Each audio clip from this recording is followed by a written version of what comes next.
sehingga tindakan terdakwa Kuat Ma'ruf yang membawa pisau dapur sebagai bagian dari keturutsertaan perencanaan merampas nyawa korban Nofriansah Yosua Huta Barat menjadi sangat kuat yang didukung oleh fakta bahwa terdakwa Kuat Ma'ruf hanyalah seorang warga sipil yang tidak dilengkapi senjata api sehingga tidak perlu menggunakan pisau dapur sebagai bentuk pengamanan terhadap perlawanan korban Nofriansah Yosua Huta Barat. Selamat malam Tribuners, bersama saya Tria Wulandari. Inilah update berita terkini yang dilaporkan langsung reporter Tribun Network dari lapangan.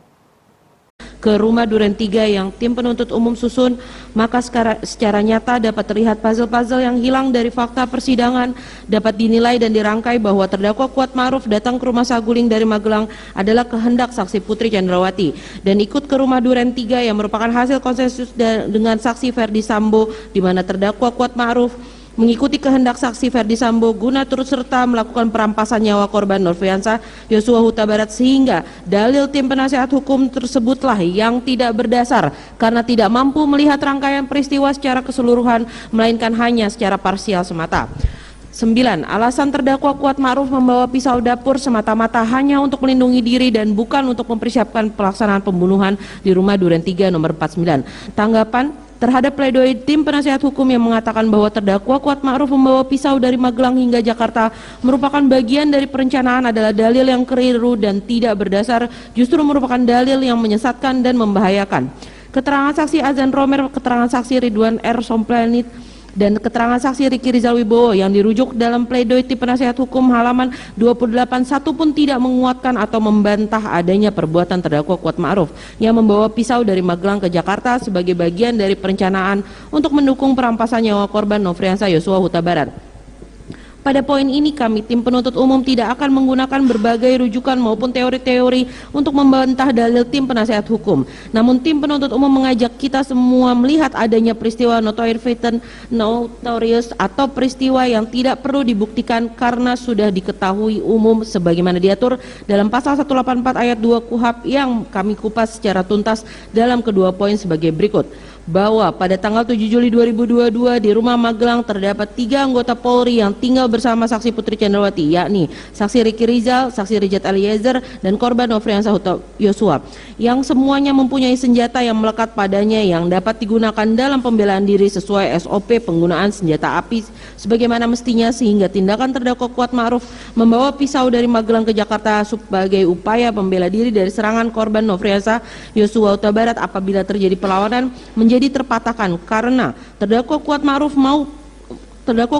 pun mengetahui bahwa selain korban Nofriansah Yosua Huta Barat, dalam rumah Magelang masih ada saksi Riki Rizal maupun saksi Richard Eliezer yang merupakan anggota kepolisian yang juga tentunya mempunyai senjata api. Tindakan terdakwa Kuat Ma'ruf yang membawa pisau justru menunjukkan adanya kehendak dari terdakwa Kuat Ma'ruf mengikuti kemauan pelaku lain merencanakan perampasan terhadap nyawa korban Nofriansah Yosua Huta Barat. Bahwa kita semua mengetahui bahwa penggunaan pisau dalam rangka pembelaan diri dari serangan dengan penggunaan senjata api secara kualitatif adalah tidak proporsional, di mana penggunaan senjata api dengan menarik pelatuknya saja mengakibatkan tembakan berupa peluru dalam waktu yang sekejap mengenai sasaran yang dibidik oleh penembak, yang tentunya berbeda dengan penggunaan pisau dapur yang tidak memiliki daya kecepatan seperti senjata api dalam menyerang seseorang apabila digunakan untuk membela diri, sehingga tindakan terdakwa Kuat Ma'ruf yang membawa pisau dapur sebagai bagian dari keturutsertaan perencanaan merampas nyawa korban Nofriansah Yosua Huta Barat menjadi sangat kuat yang didukung oleh fakta bahwa terdakwa Kuat Ma'ruf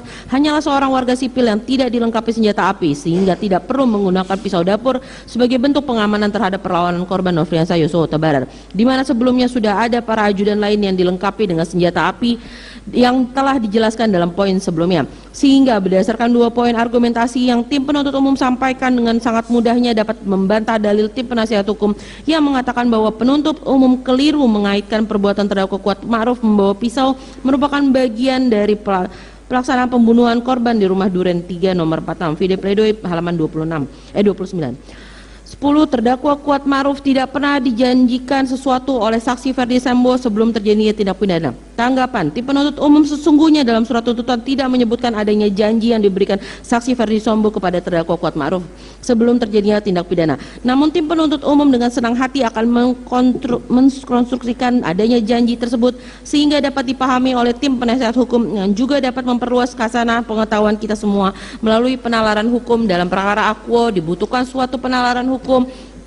yang kuat guna memahami konstruksi ataupun anatomi kasus yang terdapat di dalamnya. Penalaran hukum sendiri adalah penerapan prinsip berpikir lurus atau logika dalam memahami prinsip, aturan, data, fakta, dan argumentasi hukum dalam mempelajari penalaran hukum. Logika dipahami secara lebih sempit, yaitu sebagai ilmu tentang penarikan kesimpulan secara valid dari berbagai data, fakta, persoalan, dan argumentasi hukum. Dengan demikian, arti penalaran hukum atau legal reasoning tidak menunjukkan bentuk penalaran lain di luar logika, melainkan penerapan asas berpikir dari logika dalam bidang hukum itu sendiri. Dalam pengertian lain, tidak ada penalaran hukum di luar logika, dan tidak ada penalaran hukum tanpa logika. Penalaran hukum ini sangat dibutuhkan khususnya untuk memahami secara logis konstruksi dan anatomi kasus yang terdapat dalam perkara akuo, dikarenakan